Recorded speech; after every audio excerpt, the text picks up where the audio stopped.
주님 때문에 기뻐하고 즐거워하라 라는 제목의 말씀으로 함께 은혜를 나누고자 합니다. 이제 우리나라 고유의 명절인 추석이 내일입니다. 지금 이 시간에도 많은 사람들이 고향으로 아주 발걸음을 재촉하고 있을 것으로 생각이 되어집니다. 추석 연휴를 민족의 대이동이라고 이야기를 합니다. 인구의 약 한 3분의 2가량이 움직인다고 합니다. 2016년도에 약 한 3,600만 명이 움직였고 아마 올해도 예상하기는 약 한 3,700만 명 이상의 사람들이 고향으로 또한 어디론가 이렇게 사람들이 바쁘게 발걸음을 재촉하고 있습니다. 고향에 계신 부모님을 만난다는 것이 또한 친지들과 함께 오랜만에 그의 모습을 보며 함께 대화를 나눈다는 것이, 또 때로는 어린 시절 내가 살았던 곳에 갈 수 있어서 아주 예전에 오랜 친구들을 만날 수 있다라는 것이 얼마나 기쁘고 즐거운 일이십니까? 그러기에 많은 사람들이 차가 막힘에도 또 만원의 버스에 기차에 아주 힘든 여정이지만 그 길을 마다하지 않고 길을 떠나게 되는 것입니다. 얼마 전 우리가 뉴스에서 보았듯이 북에 있는 가족들과 두 차례에 걸친 그 이산 가족 상봉이 있었습니다. 그 2박 3일간의 짧은 여정 속에서 몇십 년 동안 떨어졌던, 심지어는 부모님을 뵙기도 하고 형제 또 뭐 조카들 친지들을 만나면서 아주 그 연세 드신 분들이 그 사람들의 있고 없고를 떠나서 막 볼에다가 서로 비벼대면서 오빠 누나 뭐 형님 막 이러는 모습을 보게 됩니다. 그러니까 뭐 그분들이 이제 떠나기 전에 제가 인터뷰하는 내용을 잠깐 뉴스에서 들었는데 잠을 잘 수가 없대요. 설레이고 흥분되고 과연 우리 오빠의 모습은 어떨까, 6.25 때 헤어진 나의 여동생의 모습은 어떨까, 그것이 막 설레어서 잠을 잘 이루지 못하고 있었다고 그는 고백합니다. 이처럼 기쁘고 즐거운 일이 있다면 사람들은 그 일을 행하게 되는 것입니다. 오늘 시편은 다윗이 이렇게 고백하는 겁니다. 나는 주님 때문에 기뻐하고 주님 때문에 즐거워합니다. 다윗은 결코 지금의 상황이 기쁘거나 즐거워할 상황은 아니었습니다. 그럼에도 불구하고 그는 예수님 때문에, 아니 여기에서는 예수님은 아니겠죠, 하나님 때문에, 그 주님 때문에 기뻐하고 즐거워한다라는 것입니다. 우리의 믿음의 사람도 마찬가지입니다. 비록 우리의 상황이, 우리의 현실이 힘들고 어렵지만 주님 때문에 기뻐하고 즐거워할 수 있다면 그것이야말로 최고의 신앙의 모습이라고 생각되어지는 것입니다. 다윗은 하나님 때문에 기뻐한다라고 이야기하는 것입니다. 다윗의 상황은 시편 9편 13절에 이렇게 그의 상황을 말하고 있는 것입니다. 여호와여 내게 은혜를 베푸소서. 나를 사망의 문에서 일으키신 주여, 나를 미워하는 자에게서 받는 나의 고통을 보소서라고 말하고 있다라는 것입니다. 그러니까 하나님, 나를 미워하는 자들이 나에게 고통을 주고 있습니다. 나는 정말 어렵습니다. 그 상황 속에서도 다윗은 나는 하나님 때문에 기뻐하고 하나님 때문에 나는 즐거워한다라는 것입니다.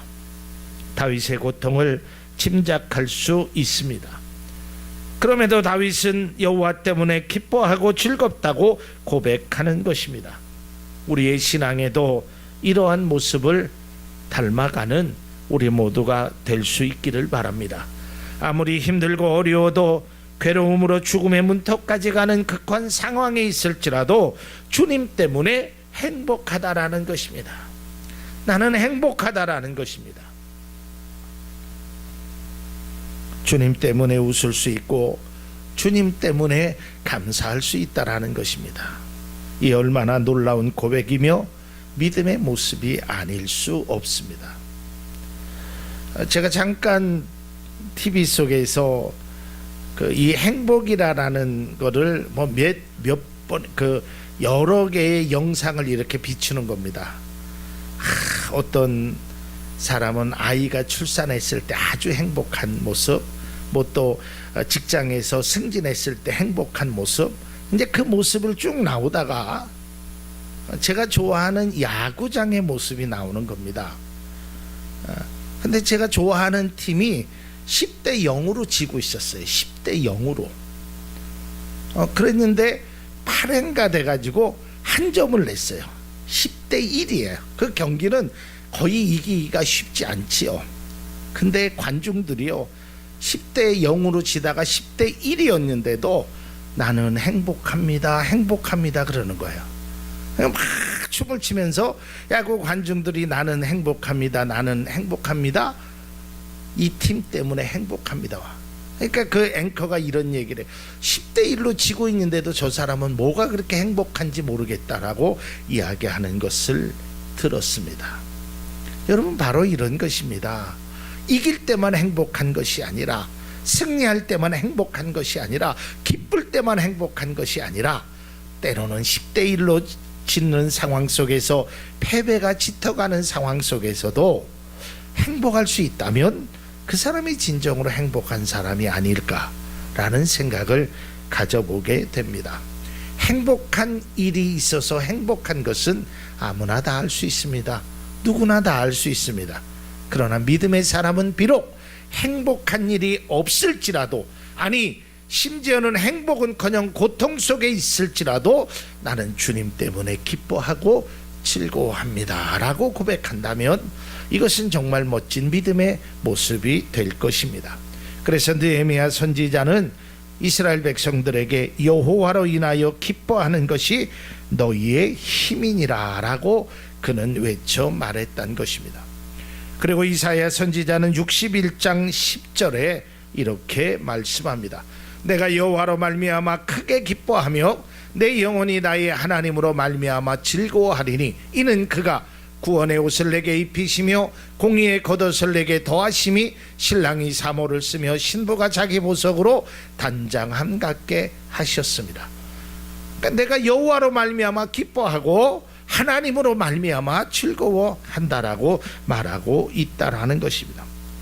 그리스도인의 삶에 있어서 매우 중요한 신앙적인 태도라고 생각합니다.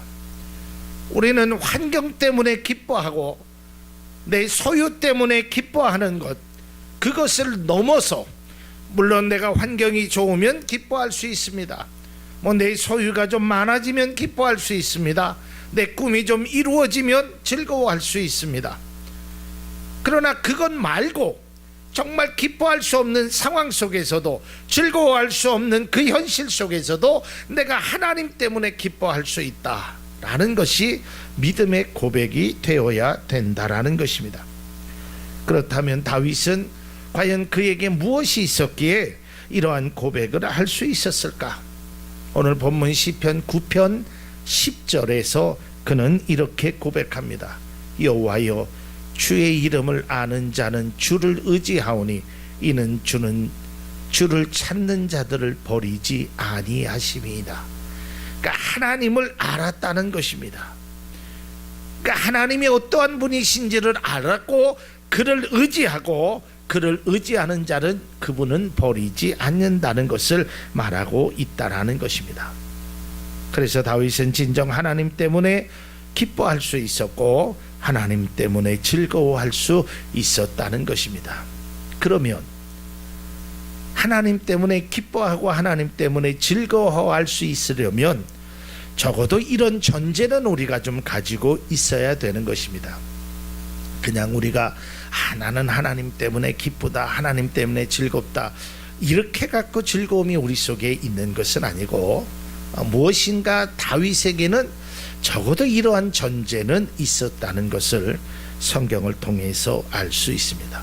그 첫 번째는 다윗은 하나님의 존재를 깨달았다는 것입니다. 하나님이 어떠한 분이신지 인생의 깊이 가운데서 깨달는 것, 그것이 바로 신앙생활의 중요한 목적이 되는 것입니다. 하나님의 존재를 깨달은 사람은 마음이 든든할 뿐 아니라 마음이 가벼워지는 것입니다.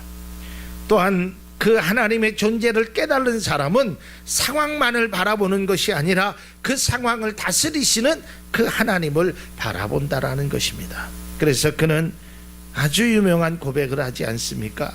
시편 23편 1절에 여호와가 나의 목자시니 내게 부족함이 없으리로다.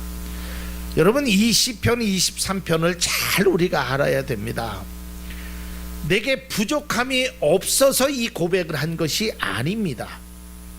이때 다윗은 정말 어려움 속에 있었습니다. 그럼에도 불구하고 하나님이 나의 목자가 되시니 나는 부족함이 없을 것이다, 이게 전제가 되었다는 거예요.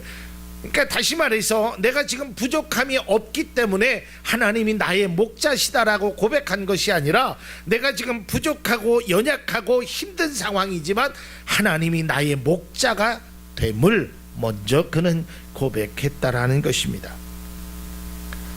저는 이번 설교를 준비하면서 특별히 이번 명절에 그 부모님의 존재를 다시금 생각하는 계기가 되었습니다. 아마 여러분들도 다 같은 생각이라고 생각되어집니다.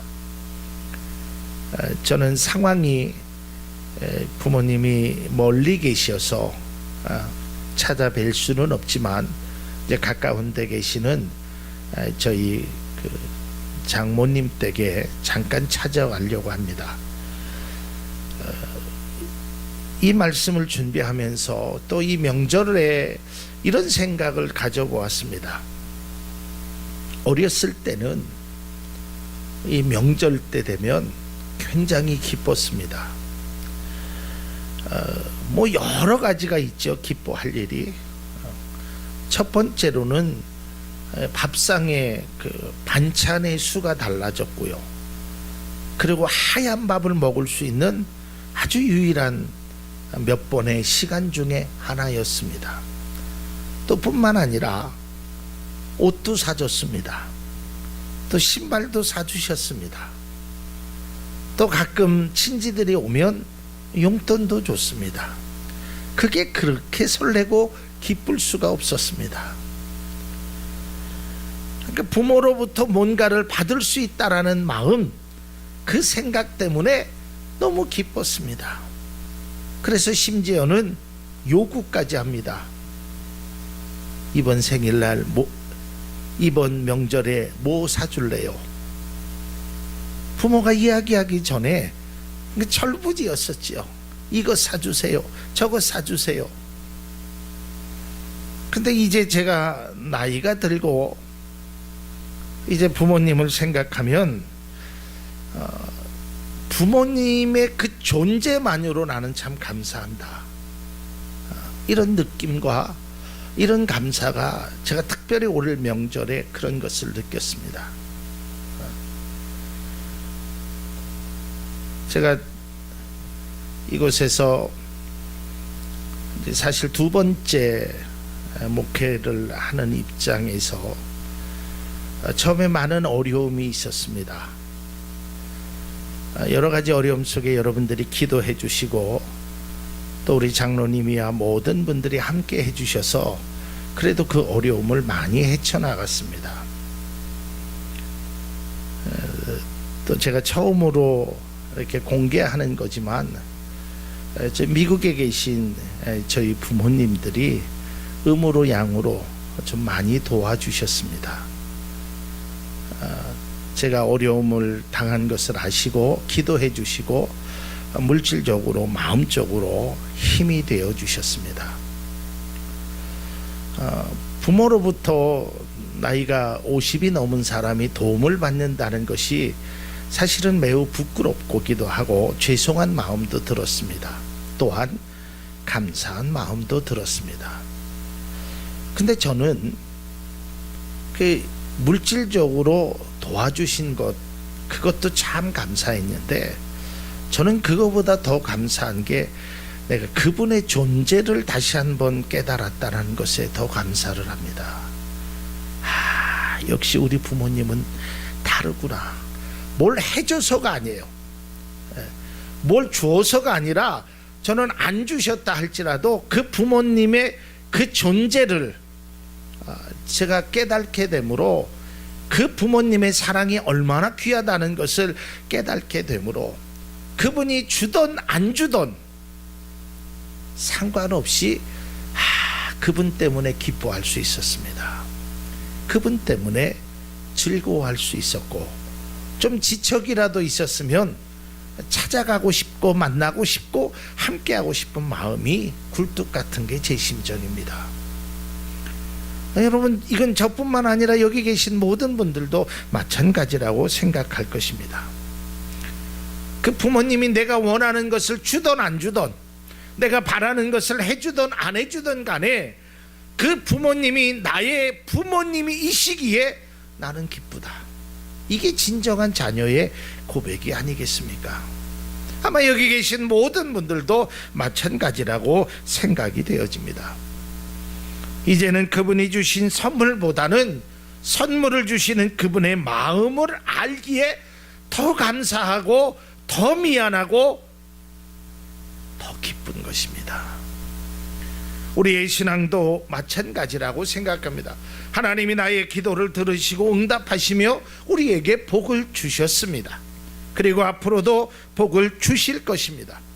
그러나 우리의 관심이 응답에만 초점이 있고 복에만 초점을 가진다면 우리는 하나님을 제대로 알지 못하는 그러한 부족함이 우리 속에 있다라는 것입니다. 하나님께서 그렇게 하셨던, 내 기도를 들으셨던, 내 요구를 들어주셨던, 복을 주셨던 안 주셨던 간에 그분 때문에 나는 기뻐할 수 있는 것이, 그것이 신앙의 참 모습이라고 생각이 되어지는 겁니다. 다시 말해서 기도의 응답을 주시는 그 축복에만 우리가 초점을 맞추는 것이 아니라 나 같은 사람에게도 은혜를 주시는 그 하나님의 마음, 그 마음을 우리가 깨닫게 되면 우리는 하나님 때문에 얼마든지 기뻐하고 즐거워할 수 있다라는 것입니다. 다시 말해서 그 존재의 의미에 대한 가치를 우리가 다시 한번 깨달아 알아야 된다라는 것입니다. 진정한 신앙인의 고백은 하나님 내 기도를 들어주셔서 축복해 주시니, 뭐 하나님께서 나에게 복을 주시니, 이러한 것도 귀한 것이지만 우리가 늘 날마다 이런 고백이 우리 속에 있었으면 좋겠습니다. 그것은 다른 것이 아니라 주님만 있으면 됩니다. 주님 한 분만으로 만족합니다. 여러분의 우리 백운성 집사님은 아주 연세가 많으신 지금 어머님이 살아생전에 계시고, 우리 또 오 집사님도 연세가 많으신 부모님이 계시지만 뭘 해주겠습니까? 그 연세에 뭐 음식을 뭐 차려주겠습니까? 뭐 용돈을 줄 수 있겠습니까? 그러나 자식들 입장으로 아무것도 나에게 주는 것이 없는, 지금은 아무것도 줄 수 없는 그분이 있지만 내 어머니니까, 나를 낳아주신 분이니까 그냥 그것만으로도 우리가 기쁘고 즐거워할 수 있는 것이 참된 자녀의 모습이 되듯이, 우리가 하나님 앞에도 나를 구원해 주신 주님이니까, 나와 함께 하시는 그분이니까, 나의 목자시니까 나는 그분 때문에 즐겁고 그분 때문에 기뻐하다라는 것을 우리는 고백하는 믿음의 성도가 되어야 될 줄로 믿습니다. 우리가 늘 아는 것처럼 하박국 선지자는 아무 것이 없어도, 아니 아무것도 주지 않아도 나는 하나님 때문에 즐겁고 기쁘다라고 고백하지 않았습니까? 하박국 3장 18절 우리가 잘 알죠. 16절에서부터 17절까지는 아무것도 없는 겁니다. 외양간에 소가 없고 감람나무에 소추가 없고 다 없습니다. 그래도 나는 여호와로 말미암아 즐거워하며 나의 구원의 하나님으로 말미암아 기뻐하리로다. 저는 이번 명절에 우리가 부모님을 생각할 때 나에게 좋은 것을 주시지 않았다고 하더라도, 아니 아무것도 남겨주지 않았다 하더라도 그 부모님만의 존재만으로 나의 아버지 어머니이기에 그분 때문에 기뻐하고 그분 때문에 즐거워할 수 있는 진정한 자녀의 모습들이 우리들의 모습이 될 수 있기를 바랍니다. 우리가 우리 생각 속에서는 아무것도 받은 것이 없다고 생각하지만 결코 그렇지 않다라는 것입니다. 그것이 바로 두 번째, 이렇게 되는 것입니다.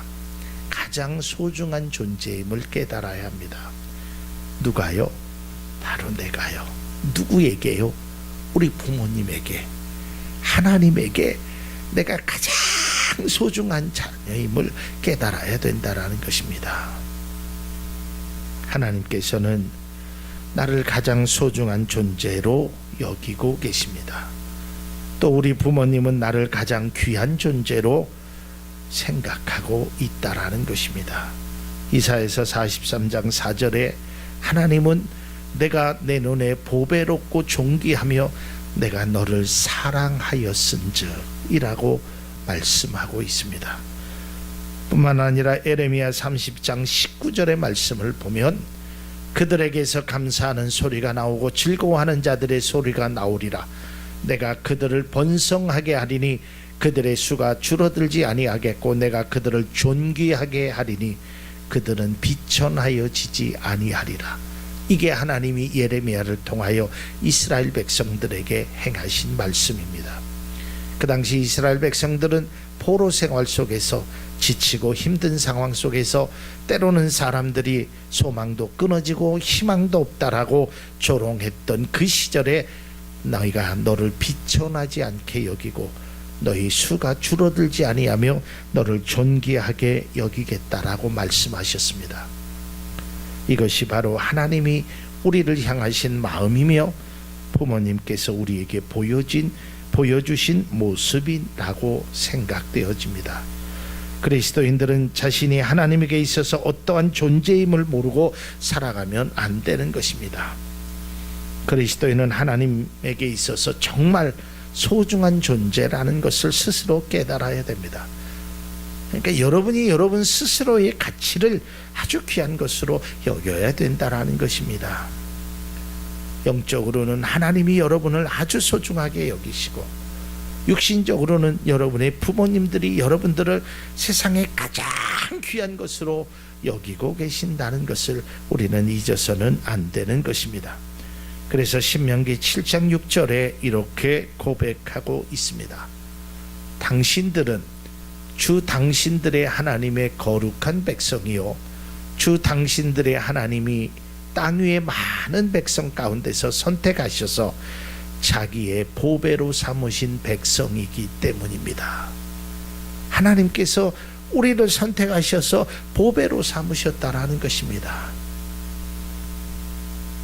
그리스도인의 정체성은 하나님께서 여러분을 보물로 여기신다라는 것입니다.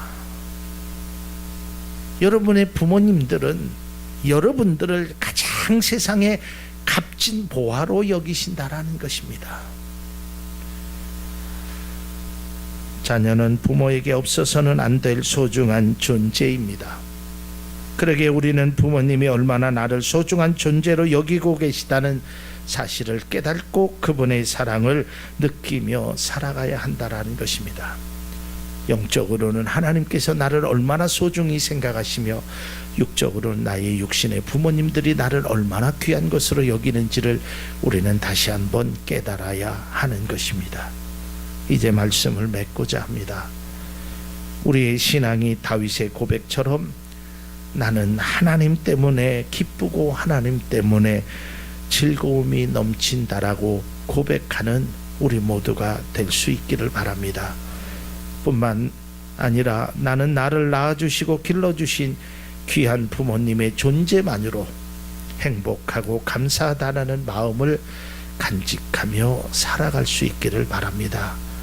그분이 나와 함께 한다라는 것, 하나님이 나와 함께 한다라는 것, 때로는 부모님이 세상에 존재한다라는 것, 아니 때로는 이 세상에는 존재하지 않으시지만 그 부모님이 보여주신 사랑, 보여주신 은혜, 보여주신 모습을 다시 한번 생각하면서 우리가 그것만으로도 나는 아버지 어머님을 사랑합니다.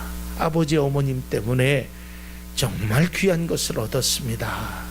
그러기에 나는 아버지 어머님 때문에 기뻐하고 즐거워합니다. 라는 그러한 고백이 이번 귀한 추석 명절에 우리가 영적으로 육적으로 함께하는 귀한 일들이 있어지기를 바랍니다. 여러분, 이것으로도 충분한 것입니다. 그러기에 다윗은 다른 거 다 어려워도 이것을 알았기에, 하나님의 존재를 알았고 하나님이 나를 얼마나 사랑하시는지를 깨달아 알았기에 나는 주님 때문에 기뻐할 수 있다라고 고백했다라는 것입니다.